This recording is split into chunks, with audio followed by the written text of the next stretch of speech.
Kusangana kwatikuita zvekare pano pachibanda media nhasi tina Apostle Monalita patiri kutsanangura nyaya dzakasiyana siyana dzinosanganisira nyaya dzechivanhu chedu, nyaya dzeAfrican spirituality. Kachiti African spirituality tine kunamata kwaitwa nevanhu pasi chigare, kunoreva kuti even nemazuva ano kuchine vazhinji vachiri kuita izvozvo, asi tichiziva kuti ruzhinji rwemaAfricans vakuteera chitendero chechikristu. Saka toda kuti tinyatsonzwisisa kuti zvinombofamba sei, uyezve zvimwe zvinhu zvinenge zvichiitwa imo zvinomborevei. Saka rega tisangane naApostle tinzwe kuti zvakamira sei. Apostle, makasimbere? Aiwa, tiripo. Tinotenda nenguva yamatipa kutinge tichinzwa kubva kwamuri. Tinotenda. Apostle, tine mubvunzo. Tine vanhu vachirungoita chivanhu izvizvi. Vanhu vanofunga vazhinji kana vanzwa nyaya dzechivanhu vanofunga kuti kutaura nhau yen'anga, kutaura nhau yemasvikiro, nezvimwe zvakadaro daro, kana mazango kana chii. Uyezve tine nyaya dzechechi. Pati chinondinetsa ndechekuti vanoita chivanhu vanotiwo vari kunamata kuna musika vanhu, asi vachizosvedza mazita evadzimu, kuti vanodeketera kuvadzimu wavo vachiti ndo vanhu vasvisira kuna musika vanhu. Then tine another group remaChristians vanenge vachidana kuna Mwari through Jesus Christ. Sikada kuti mutipatsanure ipapo kuti zvinenge zvakamira sei, uyezve munhu anokwanisa here kuve rutivi urwu nerutivi urwu panguva imwe chete. Okay. Alright. Kuti chivanhu hazvireveri kuti waang'anga, handiti. Kuti chivanhu hazvireveri kuti waakufamba une watichi mazango, handiti. Kuti wakutofamba like wakatopfeka zvimwe zvinhu kana zvinotyisa vanhu or something. Chivanhu chinorevera iwe munhu, handitika. Kurevera kuti ndo chinobuditsa kuti uri ani, handiti. Are you an African? Are you a Zimbabwean? Are you a European? Handiti. Or what? Are you a Chinese? Handiti. Saka chivanhu chinobuditsa kuti iwewe uri ani, handiti. Wakabvepi, handitika. Toti ndo kuti kugozobuda kuti love more, handiti. Kugobuda kuti Manase ndiani, wakabva kupi, handiti. Uri ani. Saka ndo chivanhu chedu ichocho. Tozopinda pakuti takuchipatsanura, handiti, kuti kwane chatiri kuti chinamato, handiti. Chinamato religion yakazvimirira, handitika. Right. So now takuda kuzvibatanidza pakuti tione kuti zvinhu izvi zvinodyidzana here, handiti. Zvinofambirana here zvinhu zvakadaro. Inini ndiri panapa ndiri Apostle Monalita, handiti. Ndine kwandakabva, handina kudonha mudenga, handiti. Ndine dzinza rangu, ndine maforefathers angu, maancestors, handiti. Wakazoita kuti ndivepo, uye vakatotanga kunge vachitokomuniketa naMwari wacho, handitika. Isusu tisati tazvaro kuzoberekwa kwatakaitwa. For example, yangu inini ndaberekwa nevabereki vangu vachipinda muAnglican, handiti. Saka ndiri mwana akabva aberekerwa muchinamato, ndichizwa kuti kuna Mwari, kuna musika vanhu, the king of universe, handiti. Muridzi wazvose, handitika. Right. Asi pamusoro paizvozvo kuti vabereki vangu vari kuenda kuchechi, ndaiona wachiita chivanhu chavo, handiti, chavaiita, handitika. Kutenda vadzimu vavo, kwete kuti vainamata Mwari, but vai acknowledge midzimu, maancestors avo, kuzwa kuti isusu takaberekwa, handiti. Saka tinofanirwa kuacknowledge midzimu yedu. nekuti midzimu inowana simba kubva kuna Mwari. Apa ndiri kutaura midzimu yakachena, handisi kutaura midzimu yechiroyi, handiti yechimhonje, yehutsinye. Aiwa, ndiri kutaura midzimu yakachena. Matateguru edu vakafa vari vanhu vaibata zvakanaka vari pano pasi, handiti vakadzoswa kuti vazotarisawo mageneration edu isusu, handiti. Saka ndo zvacho zviripo kuti kunamata chivanhu hapana chinokutadzisa kunamata uchiacknowledge, handiti ka maancestors ako hakuna chinokutadzisa. Patinoenda paya paya, handiti kumakuva kwana sekuru wedu, kwana baba wedu, kumadzibaba edu, kuna mai, ndofunga tinosvika tine maflowers paya, handiti tinotsvaira tsvaira tichikilina. But hatingosviki nekutanga kusvikotsvaira, tinogona kutanga kutonamata, handiti tototaura kuti Mwari mweya wavo ngauzorore murugare, handiti ngauva nezororo wachiticheukawo isu sevana vavo, handiti mukuzvona chatowo chivanhu chauri kuita. Kuvarungu vanenge vachiti culture, handiti vanotoita tradition yavo kuvarungu. Ndosa mutoona zvinhu zvitori nemazita echirungu neechishona, handiti vanotoita tradition dzodzo vanoitawo. Kana vaenda pamakuva kazhinji varungu vanotoenda zvinhu zvaifarirwa kana kuti nemaparents avo, kana nana sekuru vavo nana gogo vavo. Lesei vaifarira mawaini, mafruits chi, vanotoenda vonozvisiya pamusoro pemagrave, handiti wachitoita minamato yavo yavanoita sei yavanoita, handiti ndokuitoko. Maindians vanewo maitira avanodi avanoita, machinese vanewo maitira avanodi avanoita, asi tese tiri muumbrella yamusikavanhu, the king of universe. Ndingaite mubvunzo ipapo. Yes. Ndine zvimwe zvandinoona zvekuti vanhu panoenda kumakuva paipa, mumwe munhu akatoparara, pamwe akaparara kuma 1990s. Asi unozoona mwana agraduate, sekuti mwana agraduate izvezvi vanhu vakuenda kana nditete kana ndiye anoti hanzvadzi yangu ndauya, wakati chese chinenge chaitika mumhuri unofanira kuuya uchinditaurira. Ndauya nemacertificates emwana kunokuradza kuti mwana agraduate. Akafa yayo anenge achinzwa here?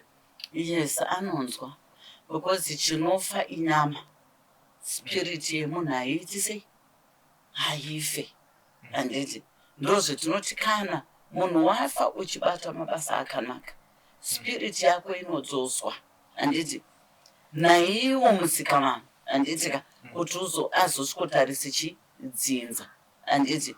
So kana munhu akaenda nemacertificates, handiti achinotaura kuti ndozvamakandiudza kuti munosanwa kuzviita, handiti unotozotoona kuti pamwe wakaregera panogona mwana anogona kana kuti kutosangana nemaproblems, handiti wotozototi regai tizadzikise zvakaita sei zvakataurwa. Meaning chakafa inyama, spirit yemunhu inenge iripo ichirarama. Alright. Yes. Alright. Pane zvimwe zvekunzi munhu anoita kana kuti ane svikiro. Vamwe vanoti hanzi anotokwanisa kuenda kuchechi kana kuita sei. Imimi ipapo munotinapo nekuti isusu patinenge tichikotawo nekunzwa hatichinzwe kunzi hanzi Jesus the way the way and the truth. Saka tenda kuti nyatso because vamwe vachika vachinzwa zvinhu ka tinenge tisina information yakanyatsowanda kuti tinyatsonzwisisa. Aiwa, of course Jesus is the way, the truth and the light, but nyaya iripo ndeyekudai nekuti Jesu ngatirege kukanganwa ndiye Mwari watiri kutaura, ndiye musikavanhu, handiti chinowana, handiti. Saka nyaya iri kuitika apa ndeyekudai vari kupira, handiti kumidzimu, wachizoti kana kuti tisvitsirei kuna musikavanhu, handiti ibelief yavo iri mavari, handiti ka vari kupira asi vari kuziva kuti kuna Mwari. Vasiyana nevanhu vekuti anototi inini zviri pandiri hazvitodi kuti ndibate bhaibheri, hazvitodi kuti ndinamate, handiti hazvitodi kuti ndiende kuchechi.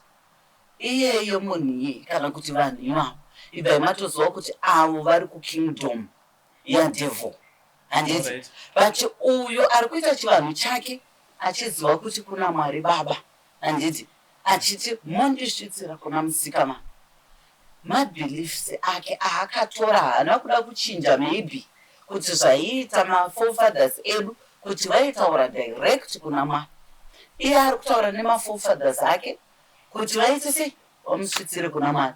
Anenge achiona maanswers achiuya, handiti automatically, of which paakuratidza kuti Mwari kusika kwaakaita denga nenyika ari kutoziva kuti mune zvitendero zvakasiyana siyana zvirimo, but as long as uchiziva kuti kuna Mwari, handiti pano vanhu vokuti anokutora kuti aiwa ina hangu kuchechi dzemaungano ina handiendi, asi mumba mangu ndinonamata nokuti ndinoziva kuti Mwari variko, handiti vanhu ivavo hazvishamisi vanhu vakadaro vanoenda kudenga, handiti mweya yavo inotodzorwa kuitwa ngirozi pasi kupinda uyo ari kuenda kuchechi every day, handiti nekuti mwoyo wako, handitika mwoyo wako iwewe wakamira sei. Ndakanzwa mumwe muparidzi achiti vanhu munoda kuti, handiti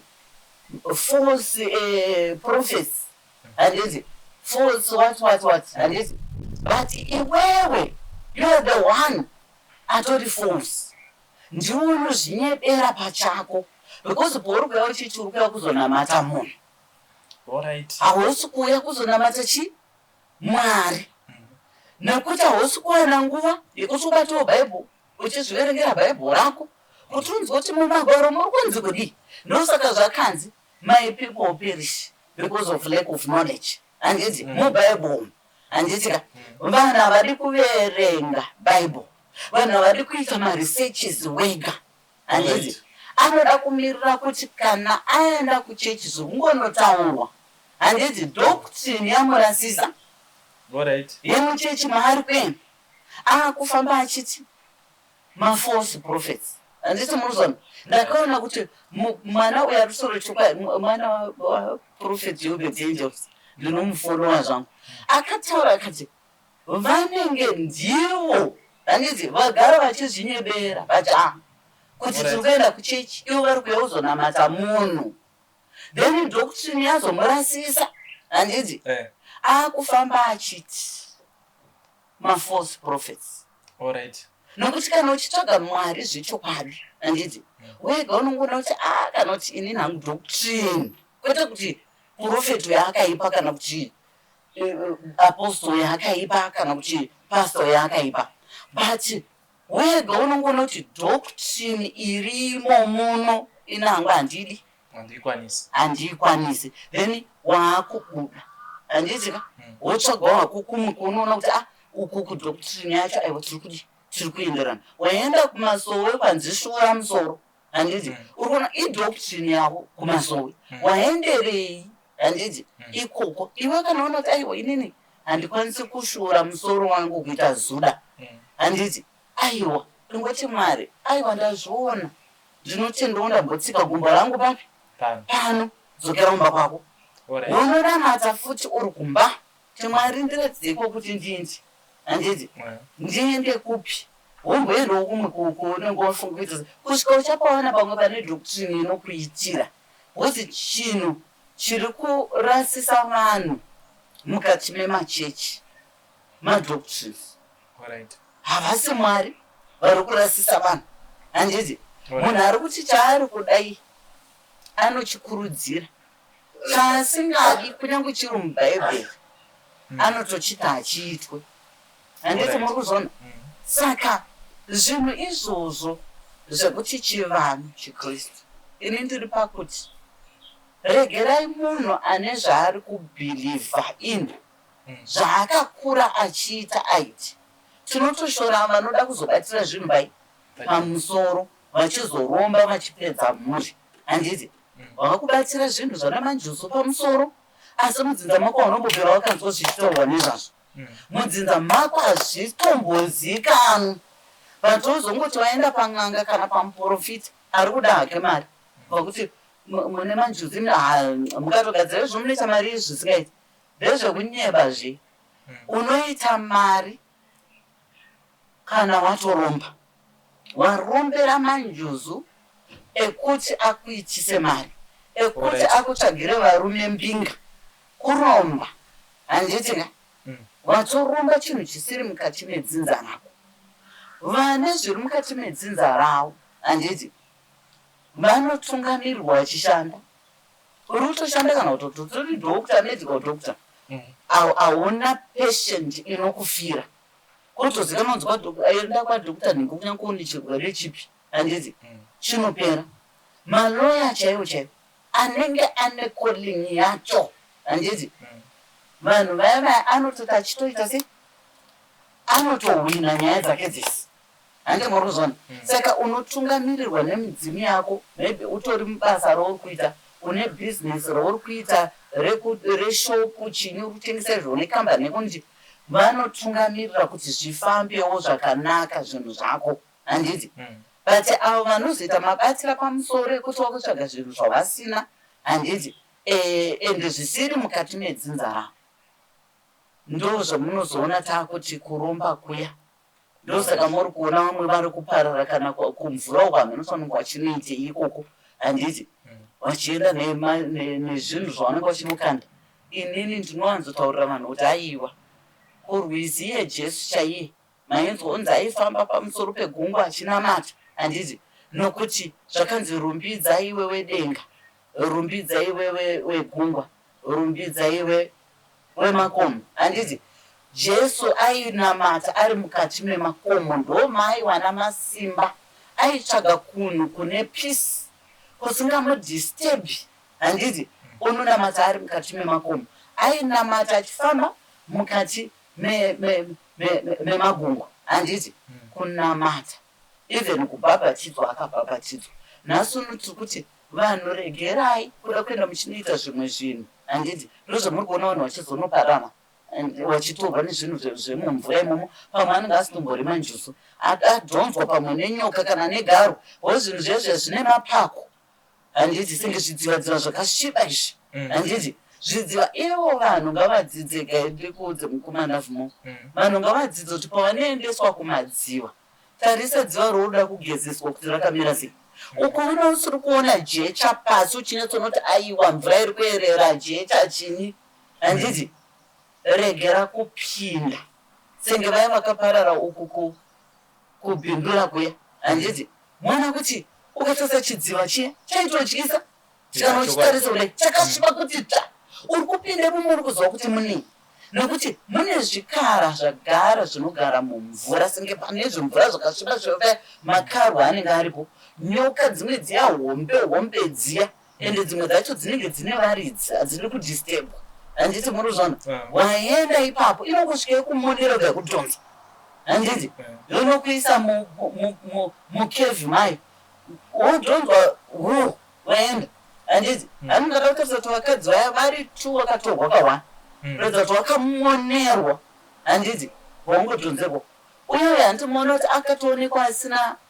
akadyiwa muromo akatodyiwa akadini akamarwa kuratidza kuti changa chiri semunhu aigona kuswima iye ainzi akanga apinda achiti arescue vamwe handiti but munhu anoratidza kuti akarwisa handiti but chinhu chakatomuruma handiti maybe igarwe handiti maybe pane aya anonzi mazana mupurwa aya anogara mumvura aya anocheka kaya handiti saka mune zvinhu zvakawanda saka ndinokurudzira vanhu kumadziva yese vanhu endai munogezeswa mhepo inini aibhilieve kuti mhepo ukanoigezeswa pamvura inoerera handiti zvinoenda ndosachitorambidza kuti hapana chounenge uchita hanzi uri kunokanda mazai nemaswits handiti uri kukandirana handiti uri kukandirana idya kumba zvinhu zviya ipa vana vanotambudzika zvinhu zviya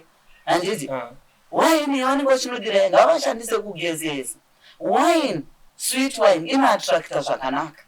Handiti ndosaka maiona kuti mubhaibheri yaishandiswa sterek wine. Handiti pakunwa shoma shoma inobatsira pahealth wise digestion. Handiti then pakugeza chinhu chinoattracta zvakanaka ukaisanganisa wine iyaya necinnamon powder nehoney. Handiti inoattracta zvinhu zvakanaka mukati muupenyu hwako. Ndosaka tichiti pakugeza kwamunoita paya itoishandisai kugeza muchigeza zvakanaka kwete kudira muchiita semutasei hakuna chamunenge muchiita ipo paipa.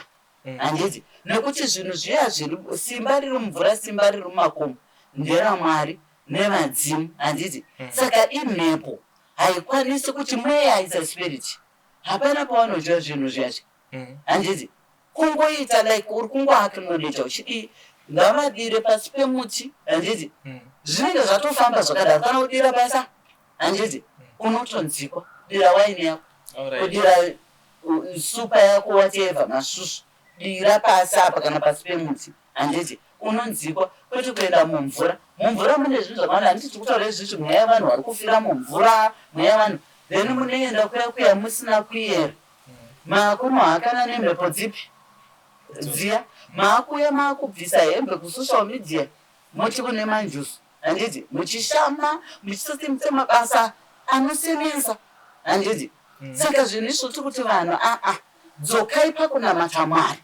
Midzimu tiri kuiacknowledge. Handiti kuti hatirasi midzimu yedu nekuti hatina kudonha mudenga. Zvakanzi pa10 commandments kudza baba namai mazuva ako awande panyika. It was a deep parable yaitaurwa iyoyo kuti kana maakundinamata maakundiziva vemazuva okuti hamuna kudonha mudenga makabva nemadzinza enyu. Handiti kuti muzowepo. Saka munosanwa kunge muchikudza midzimu yenyu kunamata Mwari wedu. Handiti saka ndo zvinhu zvinosanwa kuziva vanhu izvozvo. Then paishu yevanhu ndambotaurazve kuti vanhu vanoti inini ndiri n'anga ndiri svikiro saka handibati bhaibheri. Vanhu ivavo ndo vetinoti kutonga ndekwaMwari. Handiti nokuti hakuna zvinhu zvakadaro.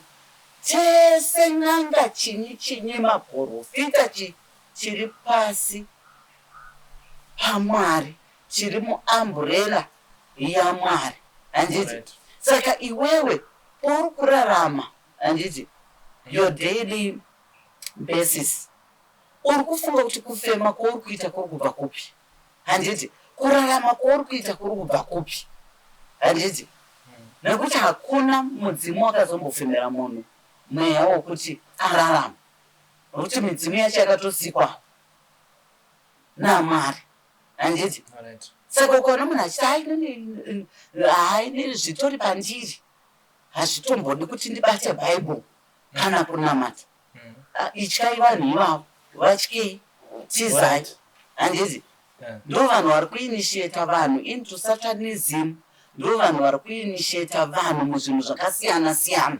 Handiti ndo vanhu vokuti even chiroyi hazesi nekuti pane mweya waMwari unonzwa tsitsi kuti handiti zvinhu zvandaakuda kuita izvi handizvo eka ndikumbire rimwe dare riri nani kana kubvunzisa munhu nekuti ngarautasa vanhu ivavo ndo vari kuputsa dzimba dzevanhu. Handiti kuputsa kuti hauya nemari chero mari yauya ndo vanhu vanobvisa vanhu nhumbi. Handiti kuti chero mari yaita sei mari yauya ndo vanhu unoona kuti vanobata mabasa akasiyana siyana asingaite pano pasi nekuti pasina Mwari tinganyeberana tinoparara. Handiti nokuti midzimu yedu itori pasi paMwari. Handiti midzimu yedu inowana masimba kubva kuna Mwari. Handiti saka hakuna inini senge handidi kunyepera mukomana Vhumo. Midzimu yangu yakabvira yakataura kare kuti tinokutungamirira tinokuvhumbamira asi namata Mwari nokuti sitainamata. Handiti kuna Musikavanhu wosenge our great grandfather was a Portuguese. Vainzi vanga vari a great prophet. Handiti vaitonamatira mvura chinyi. Handiti nesu kuti vanhu vachipona zvisingaiti. Handiti so now ndo zvandinongoteedza ndonamata Mwari wangu chaizvo handiti asi ndine time yendinakunorecha midzimu yangu handiti ndinotozviita izvo muchifolowa zvaitwa nasekuru wenyu yes nanababa nemaparents angu nokuti zvinhu zvandakaona wachiita se wachiita saka ndo zvandinoita. Alright. Tiri panyaya tingati hamene ndikatsanangura tichi vanotungamirira zvinamato izvi zvakuitika mazuva ano vanhu vakuda mari zvakanyanyisa kudarika zvimwe zvese zvekuti kuri kunzi tikanzi tiri kupa munhu mari toti aiwa kunamata achiregedzako kunamata aiwa munhu anochuza kuti rega nditambire mari paipepa mambotaura paipe kuti vanhu vari kuenda vari kuteera muprofita noti mwari tine zvimwe zvatinobva tazoona amini kana muchikwanisa kukomenda hatichataura hedu mazita kune zvimwe zvinhu zvatinoona zvekuti tinopedza takukweshena takuti izvi ndizvo chaizvo here kuti hazvisi like kune kwakutengeswa zvimwe zvinhu zviri fani zvokuti maybe chinhu ichocho ndinoziva kuti inini given kuti ndine $1 ndinoona kuwana 6 pachikutengeswa $5 $15 vanhu vachitenga vanotenga gresi chichi zvinhu zvakaita seizvozvo amene kuti ndokunamata kwacho here kana kuti chii because tiri sesu isi tetakuvhunduka. Alright, izvozvo izvo inini handikwanisi kujaja because ndo zvandataura zvezve kuti muparidza akaparidza akati ndimi munenge mafamba muchifambira kusvikonamata eprofeti handiti hamuna kuya uzonamata Mwari iwewe wega waenda mukati mechichiyo muri kutengeswa zvinhu izvozvo handiti wega unogona kungona kuti handiti ina handikwanisi kutenga chinhu ichi ndeche 50 cents chakunzi $20 handiti nokuti vanenge vachiti chaane zodzo handitika saka iwewe munhu zvakwauri kuti wotenga kana woregera and handikwanisi kuti ndipinde mazviri why because zvipo izvi pazvinodzika mukati mevanhu kana pavanozvitambidzwa vachiri mumadumba ana mai wavo zvipo zvakasiyana siyana hazvifanani umwe anogona kungonamata nemunhu ipapa uri apa wakagara handiti wakutonamata kuti Father I pray nalafu mo panguva ino handiti zvakati zvichemo zvake handina kukulera mahenzi ndanamata chete handiti wotoona zvinhu zvako zvatoita kozoita mumwe wokuti anonzi kuti love mo zvinhu zvake zviite munamatire salt nemvura handiti ndofana tikada kutarisa kumaprofeti akanga ari mubhaibheri waishandisa zvakasiyana siyana even iye Jesu wacho chaiye handiti aishandisa zvakadi zvakasiyana siyana pane paakasvipira mate akakanyanidza kuita madhaka akazora bofu handiti rikabva raona saka zvinodhipenda nekuopareta kwechipo chemunhu kuti chipo chake chiri paari chiri kumuudza kuti aite sei ashandise zvipi handiti of course kune vamwe vanenge vachiitawo hawo tora mari united dzavo idzodzo handiti vachiita zvavanenge vachiita sei vachiita kuti vaite mari handiti saka iwewe wega semunhu unofanirwa kuona kuti izvizvi handingatengeserwawo chinhu che50 cents chakuitwa $20 handiti zvakwauri kuti unotenga here che50 cents wozvinamatira wega kumba zvinoshanda futi zve kuti vanhu vega ndo vasingazvivimbi handiti kuti inini I can buy olive oil then I pray with it zvivi ndo zviri kuita kuti munhu anozvibvunza kuti zvino tinonzikwa nenyaya yezvivi sin handiti nokuti munhu kana wakachena unokwanisa kutenga olive oil yako mushopu handiti wonamata nayo handiti uri wega uchitaura handiti ndinozviita inini kune mafollowers angu handiti ndinoudza kuti chakati handiti right ndoda kuti unamate nacho wega handitika namata but ziva kuti panguva iyi you stay away kuzvivi nokuti hakuna chinodayirwa ipapo naMwari handiti saka unoona vanhu vanje matestimony handiti matestimony ndakaita zviya zvakadai ndakaita zvezvamakataura apostle handiti kuzvitengera iyo sauti chaiyo wega munhu wonamata nayo hausi kurara zvakanaka wonamata nayo wogeza manheru woisa imwe mumvura wokusha mumba mako handiti nepanze unoona kutotanga kutorara peacefully but nyaya yezvivi handiti ndiri kudzokorora ndo iri kuita kuti munhu asazvitemba kuti inini before I go and consult ndinokwanisa kuti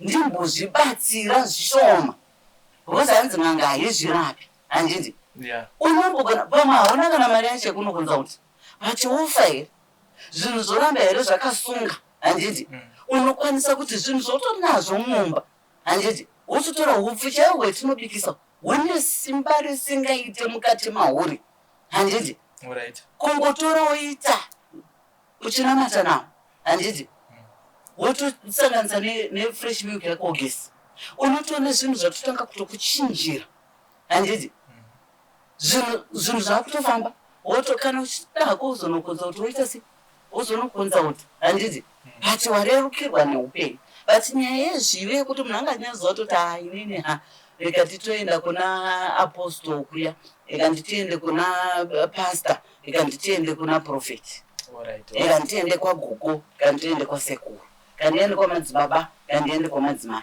nenyaya yekuti haasi kuzvivimba kuti Mwari inandina chakaipa chandinoti pamitemo yenye negumi ndiri kuchiita ndiri kuteedza mitemo yenye negumi asi honai upenyu hwakandionera honai zvinhu hazvisi kundifambira kutora chaizvo upfu uyauya kunamata nawo fresh milk yako kugezi kana ungoone munyama wakadika nongo unotonoti zvinhu zvatotaramuka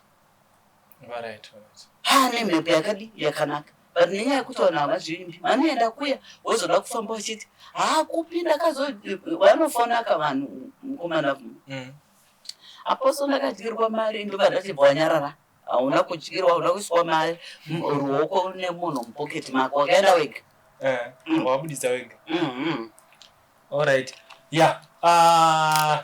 tiri panyaya yekuti yekunzi remekedza baba wako naamai kuti mazuva awedzero panyika vhesiro manyanya rikota zvakanyanya pane panaida kuti mimi muchidzidzisa mhuri yeZimbabwe because tine zvinhu zvakamira sekudai kumachechi we know kuti kune maprojects anenge achiitwa nezvimwe zvakati wandei hatizozivi hedu zvimwe zvakawanda zvinoishanda mari asi munhu iyeye panobviswa mari panoya chiri kupa 1500 chichi but mai vake vari kumusha chipinga uko vari kutotambura dzimwe nguva vari kudya muriwo usina mafuta dzimwe nguva vari kuita masituations anorwadza ameni kuti mungagone kupa dzidzisa sei because ini kuona kwangu vabereki vavo vari kutambura kana mufaro maybe tikavatora tikauya navo muchechi vanogona kuita BP yakakurisa handizivi kuti mungagone kutsanangura mutiche right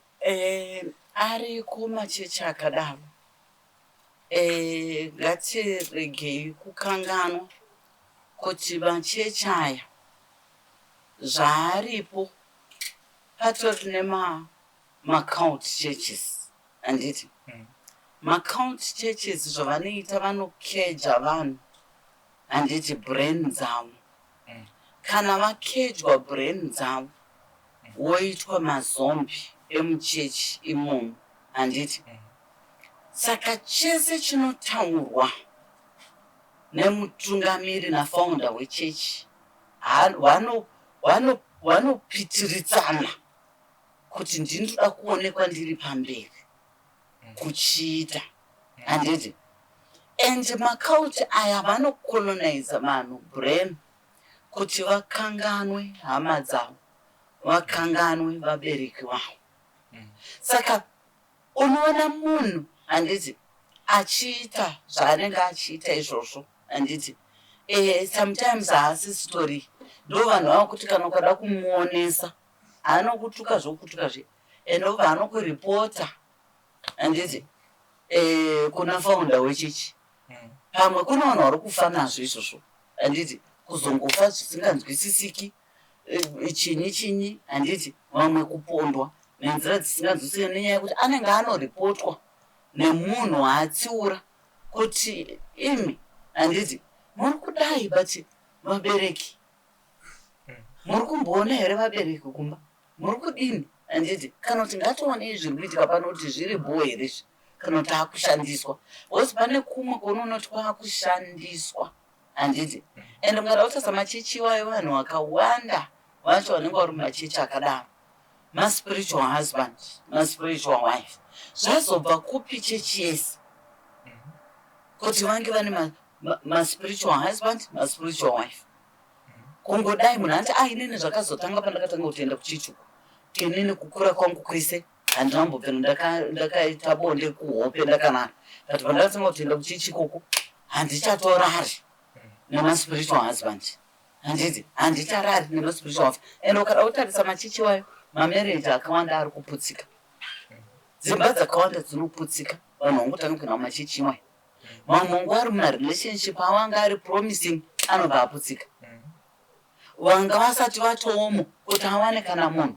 00 ndozvo munozoona kuti vanhu ivavo ndo vamwe vanhu vasingagari pasi kufamba uko akakedywa kweko uko ari kuona kuti zvinhu hazvisi kuita zvakanaka anoda kufamba futi kuenda kunokonsulta kumwe handiti ndopamunozoona vamwe vaya vanozobuda waakuita sei waakutaura kana kumasocial media kana chinyi waakutondaenda chechi zvakazodai takaoneswa zvakati tikaona izvi tikaona you see things like that saka ndo zvacho zviripo izvozvo zvokuti machechi iwayo but mamwe machechi vanokurudzira chaizvo handiti kuti chengeta vabereki chengetai vabereki venyitsika kuzaya kuti handidi kunyema nekuefm machechi andakaenda handiti nekuanglican ndoda kutaura machechi andakanyatsoona kuti machechi aya zvechokwadi vanokurudzira kuchengetwa kwevabereki handiti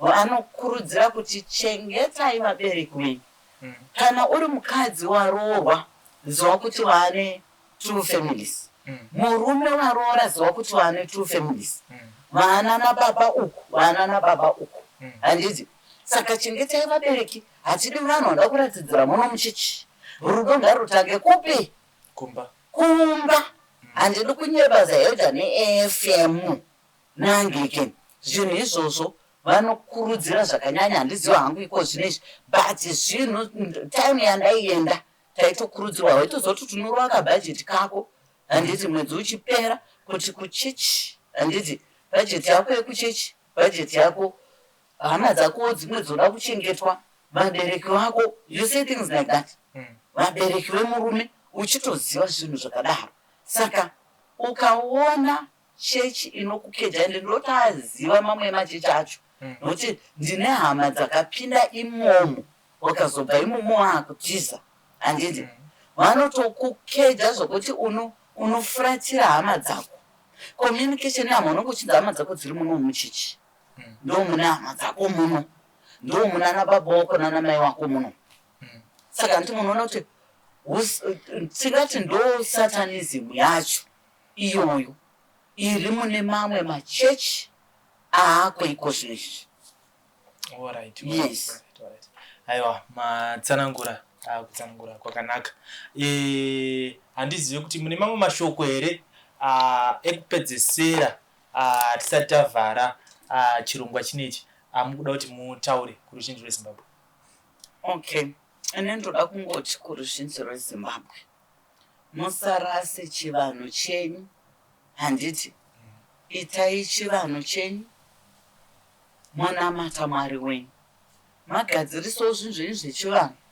uyezve potai muchiziva kungoziva kuti nguva yakati tinosanwawo kuaknoleja midzimu yedu handiti tichitendawo tichidipa kutenda paya makuenda muchinopawo vanotambudzika kuita charity work matenda mwari wenyu matenda midzimu yenyu handiti zvairi kukuitirai mochibudawo monopa vanoita sei vanotambudzika mukadaro zvinhu zvinofamba zvakanaka ende siyanai nekurombera manjuzu siyanai nekurombera midzimu yamusina, siyanai muri kupedza dzimhuri, ende vamwe wenyu futi zvinhu izvo zviri kuzoita turn back to you, ende kana zvazoita turn back to you toona maakusiririsa, maakuuya kuno kwatiri muchisvikochema zvinhu zvamakazvitsvagira. Handiti nokuti pane vamwe mukomana bvuma kuti anouya, he ndakazotengeswa machira aya, ndikatengeswa machira aya, ndikazogadziswa izvi, wakazviita wozopinda naye mudare remweya, woona kuti haana kana chipo chechichocho. Handiti hana, unomubvunza iwapo wakaitirwa zvinhu une chii kana saini yawaiunapo uri kuti iwewe une chipo ichi chakadai, kuti hapana, kwandakaenda ndakangoudzwa nditengai zvinhu izvozvo ndo zvitori pamuri nechipo. You say things like that, kutoromba kwaunenge watoita ikoko, nokuti uri kurombera zvinhu zvisiri pauri, zvisiri muropa rako. Ndiri kuti kunamata namatai vanhu. Handiti kunamata wega mumba, kana uri kunozokuenda mumachechi umaiwo vanzwa nekukama mari pamwe, maofaring acho haperi, mapledges acho zvinenge zvichikotaura hazviperi. Namata uri mumba mako, Mwari vanokuratidza nzira. Handiti yakanaka yekufamba nayo. Hatirambi kuti kunawo munhu wokuti anotaura kuti inini handambogara ndaita zvinhu zvechivanhu, ndinongonamata Mwari, zvinhu zvangu zvinofamba. Hauzivi pamwe mai nababa wako pavanotaura mazita ako paya ndokutopira kwavanenge vachiita ikokuya, zvinhu zvako zvichifamba. Munamato yavari kuita vabereki wako, handiti vari kutopira kuvadzimu wako, zvinhu zvako zvichiita sei, zvichifamba. Saka hatirambi, asi ndinongoda kuti munhu ziva pawakamira. Handiti kuti inini ndinofamba hangu nenzira iyi, ndonamata Mwari wangu, but ndinokudza midzimu yangu. Handiti ziva pawakamira, pauri kufamba napo, kuti apa kana wada kunorombeswa kuonenge waenda mumakauti chechizimomo, enda zviri kwauri, nekuti munhu nemunhu neupenyu hwani neupenyu hwake. Sezvo takatosiyana madzinza edu, takatosiyana ndokusiyanawo kwetinoita pamafungiro nekuita nepakubata kwedu, nekuti madzinza edu haana kufanana. Ndozofanana even nendimi. Ndakambonzwa mumwe profeta achiti ona chechi yese ichitaura ndimi dzakafanana, hakuna zvakadaro. And he was 100% correct, because midzimu inotoenda nengirozi. Ndakuti midzimu, zvinhu zvematanzi zvinoenda nengirozi dziri pauri. Handiti kuti ngirozi dzaburutswa pauri naMwari dziri kufamba newe, dzinenge dzichitaurawo matanzi akaita sei, matanzi haafanani zvachose. But mukaona mese muchiita pane nyaya ipapo ndodzekutrenera nekukopera, because kune vanogonawo kukopa chaizvo, anenge abatwa nekuti Satani munyengeri. Anongoita kuti iwe kopawo ndimi idzodzo dzoufambe wakadaro uchienda. Handiti saka ndo zvacho, because pane munhu wokutonyatsona kuti haasimbori mumweya uyu, ko ndimi dzaakubva kupi? Handiti muri kuzvona. Saka ndo zvachona izvozvo. Saka ndikungoti munhu nemunhu, munhu ziva pawakamira, asi ngatidzokei tingokudze midzimu yedu, tonamata Mwari zvakachena. Alright. Muri Zimbabwe ndiko kutsanangura kwanga kuchiitwa naApostle Monalita pamusoro pekunamata pamwe chete neyatinotiwo African tradition, kuti zvinhu zvinombofamba sei. Anokoneka nemufaro ndi Love More Tungwarara. Bye bye.